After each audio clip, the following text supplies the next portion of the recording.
Well, it's May, so I'm back with some Arrow titles for the month of May.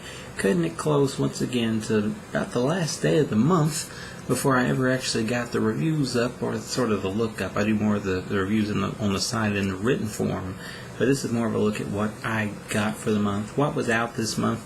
Maybe missing a few titles, I don't know. It seems kind of light in some aspects, but then again, it's a little bit more to it than how it appears when you go through the stack, so I'll just go ahead and start it off. First thing we had here was Hired to Kill. Now this is a quasi-action, somewhat a Dirty Dozen ripoff, when our lead guy there, Brian Thompson, plays probably one of the biggest a-holes you're going to find on a B movie, and then he goes undercover as a gay fashion guy with a whole army of very good-looking women at his side to be his team and also pose as his models. George Kennedy kind of sends him into the whole thing, and of course Oliver Reed is our big baddie that he's got to try to overthrow. Like I said, I didn't really like this one. I wanted to like it. I thought heading into it that it was going to be something more along the lines of a Miami Connection or something like that, but it just kind of didn't live up to the hype that I expected for it. There is another cover in the back there, but it's basically that, so I'll save us the trouble of taking it out there. It starts off okay, and you kind of waiting for things to go crazy, and it just never really gets crazy. I mean, surely sooner or later it does, but by the time it actually starts getting more action-filled and stuff, you kind of quit caring, unfortunately, so it wasn't really for me. Although I do like the cover, and I like the idea. I just, maybe next time around we can get it kind of done in a better way, maybe. If there is any more like this. Is there any more movies out there where a guy enlists an army of hot women to go after the bad guy? I don't know. But anyway, it has a brand new 4K restoration. You got the DVD in there as well. You have a, brand new audio commentary with editor Barry Zelton. Hired to direct, a brand new interview with director Nico Maskarakis, I think, on the making of Hired to Kill. Excuse me. Undercover Mercenary, a brand new interview with star Brian Thompson.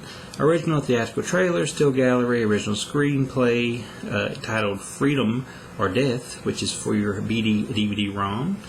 Reversible sleeve featuring original and newly commissioned artwork. Fully illustrated collector booklet featuring new writings on the film by critic James Oliver. Now, the one guy here, the director here says Nico Mastorakis and Peter Rader. I think it's like a combination there of the two. The one guy I'm pretty sure was the same guy that directed Zero Boys from our last video. I believe that was another reason that I went into this thinking this was going to be just outstanding, because I love Zero Boys. It wasn't like a good movie, but it was a good bad movie. So I kind of thought this would be about the same, but unfortunately it does not end up that way. But that's probably the only negative review for the Arrow stuff we got. Now, here comes something that's just beautiful. Look at this bad boy. I believe this is limited to, I want to say it's limited to 3,000 copies. Maybe it ain't. I don't know. It's probably limited because most Arrow stuff is. But that's the Bloodbath box set. And if you don't know the story of Bloodbath, and here's the odd thing about it. Bloodbath isn't the best movie on the set. Some people may not agree with that. There's your cool little booklet you get. There's a full fold-out poster here featuring the original artwork and the newly commissioned artwork. I'll give you a preview of it because I'm just going to show you that on the Blu-ray, because I don't want to unfold that because I'm terrible at folding back.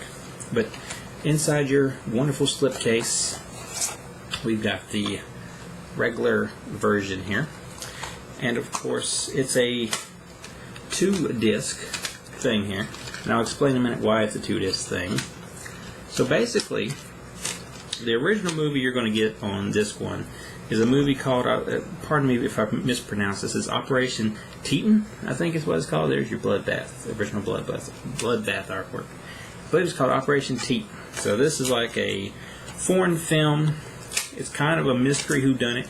A little bit of a giallo, a little bit of a mystery thing to it, because as I put all this back up, basically these people arrive in this country, and I forget the country, but the movie's kind of like a commercial for that country. So they arrive in the country, and this guy's with this woman, and her ex-boyfriend's there, and that's kind of a problem. But like the main problem is this painting ends up missing, and they got to try to track down the painting, and of course it ties into everything, and there's some twists and there's some turns. It's not really a bloody thing. It's kind of like a lot of stuff's left open, and still, I think it's the best film on this box set, and it's kind of not even meant to be, because it's just like the core, because basically Roger Corman bought the film, and then the next film which spawned from it, which I'll read that here. Let me Portrait of Terror, which is the second cut of that film. This was the more Americanized version of Operation Teton. And it is basically the same thing, but they kind of took out some stuff to kind of rush it up, and they kind of added some scenes, one scene of which spoils a pretty big twist in the actual plot. And not only do they spoil the twist in the plot, but they drag it out to where it just becomes kind of ridiculous. Like the subtleness that worked in the original cut didn't work in the Portrait of Terror. But now, here's where we get a little bit funny on stuff now. See, now it comes back over to America.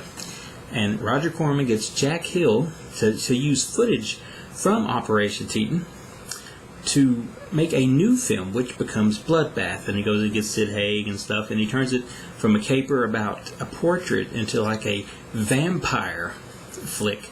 And he even was able to get the lead guy from the film to shoot some new scenes to kind of make the vampire thing work. That's a good movie. I like that. And it's got some really cool things for it. Of course, Jack Hill's great anyway, so that's a really good movie still. But then it even gets even more intriguing, because then the fourth film on here, let me make sure I get this right. What's the fourth one called? The fourth film, I think it's called, like, what's it? Something of a vampire. Oh, should have wrote it down. Let's see here. What is it called? Come on now. Track of the Vampire, which is the fourth film, and that is basically Bloodbath, which is kind of short, but it doesn't use much of the original footage, but it uses some of it, and it's kind of short still. So that is the TV version then. And then it had another director come in and shoot some more stuff, and it includes this one scene that just drags on and on and on.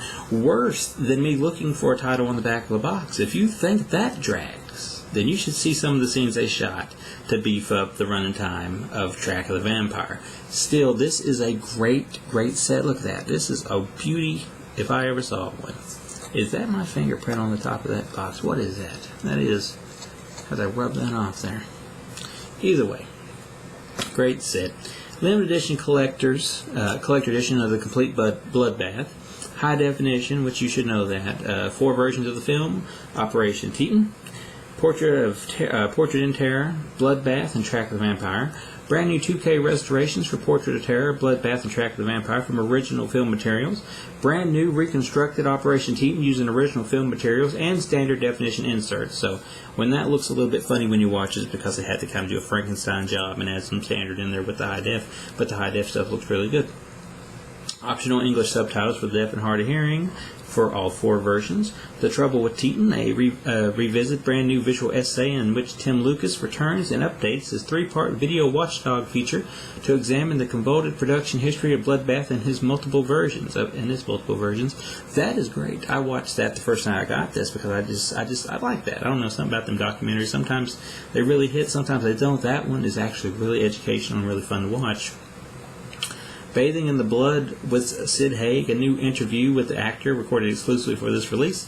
Archive interview with production director Jack Hill, still gallery, double-sided fold-out poster, reversible sleeve, limited edition booklet, which contains new writing on the film, its cast, and all that good stuff. So there it is in that box. Definitely, probably my favorite thing Arrow put out this month. Or at least the favorite thing from Arrow got this month. I think it was released this month. Nonetheless, that's great right there, and I do recommend that to anybody who likes stuff like this. I'd heard of Bloodbath, but I didn't know about all the history behind it, so that was really good to see. And of course, the last thing, which is a double thing, is the Killer Dames box set. Very much in the vein of the Black Cat box set, or the one from last month that we did here. Limited edition contents. Limited edition 3,000 copies containing the night Evelyn came out of the grave and the Red Queen kills 7 times. Brand new 2K restorations for both here. Standard DVD presentation also here. You got your subtitles. Limited edition 60-page booklet. And the extras for the night that Evelyn came out of the grave is an audio commentary by Troy Holworth. Exclusive introduction by actress Erica Blank. Or Blank, something like that. New interview with critic Stephen Thrower. The night Erica came out of the grave. An exclusive interview with Erica Blank. The Whip in the Body. Archival interview with Erica Blank. Having to say that name 5,000 times and it doesn't sound right a single time I'm saying it. Still Rising from the Grave. Archival interview with production designer Lorenzo Baraldi. Original theatrical trailer, reversible sleeve featuring newly commissioned art and original art. And then for the Red Queen kills 7 times, which I feel is the best actual thing you're going to find in this box set, although I do like both of them. A new audio commentary by Alan Jones and Kim Newman. Exclusive new interview with actress Sybil Danning. New interview with critic Stephen Thrower. Archival introduction from costume designer Lorenzo Baraldi. Dead a la Porter. Archival interview with Lorenzo Baraldi. Rounding up the usual suspects. Archival interview with actor Marino Mace. If I Met Emilio Morale Today. Archival featurette with Erica Blank, Lorenzo Baraldi, and Marino Mace. My Favorite Films. Archival interview with actress Barbara Bouquet. Alternate opening. Original Italian theatrical trailer and reversible sleeve. Basically, this thing has so much and is written with so many Italian names that it will make anybody get tongue-tied when they try to read it for a YouTube video, as you just saw. But there is the box that these come in.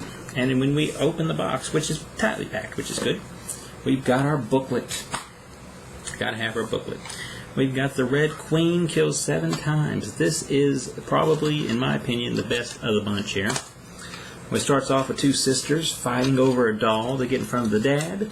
One sister kind of attacks the other one and admits that she did it because the portrait of the Red Queen kind of drives her crazy. So, after that point, it becomes a giallo of whodunit with basically us finding out some information why someone may or may not have done it.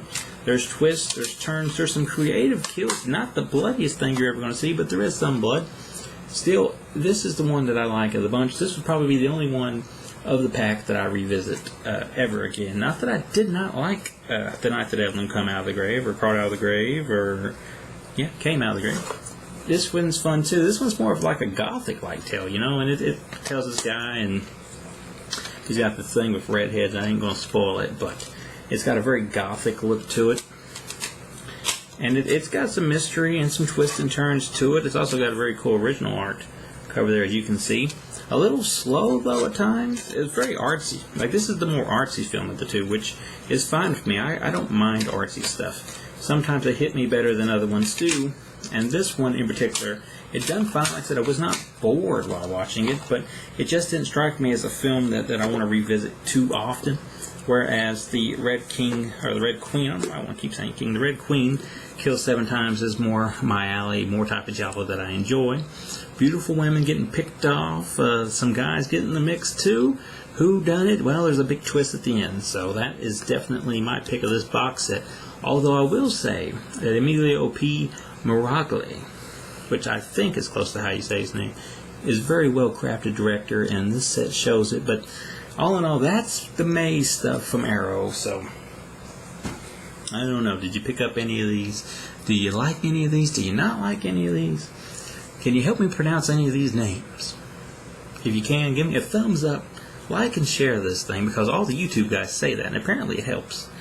And if you like Arrow, or if you like what they're doing, give me a comment down below and let me know what you think. And maybe next time around I can get some more Arrow titles for next month, and maybe we can also discuss those.